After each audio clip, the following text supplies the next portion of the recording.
Young star TV news report Qadir Bakhsh Jhakrani. Nawabshah Muharram al Haram के सिलसिले में पुलिस और रेंजर्स का फ्लैग मार्च। एसएसपी शहीद बेनजीराबाद सुमैर नूर चन्ना की हिदायत पर ASP SDPO city Nawab Shah madam दरे ताबिश की सरबराही में मुहर्रम अल हराम के मौका पर शहीद बेनजीराबाद पुलिस और रेंजर्स ने शहर के मुख्तलिफ इलाकों में मुश्तरका फ्लैग मार्च किया।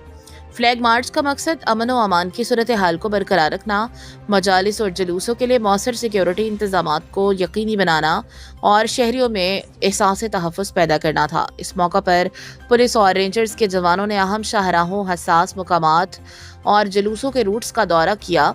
पुलिस हुकाम का कहना है मुहर्रम अल हराम के दौरान सिक्योरिटी के फुल प्रूफ इंतजाम किए गए हैं और किसी भी नाखुशगवार वाक़े से निपटने के लिए तमाम मुतालिका इदारे मुकम्मल तौर पर अलर्ट हैं। उन्होंने शहरियों से भी अपील की कि अमन व अमान के क़याम के लिए कानून नाफिज करने वाले इदारों के साथ भरपूर ताउन करें।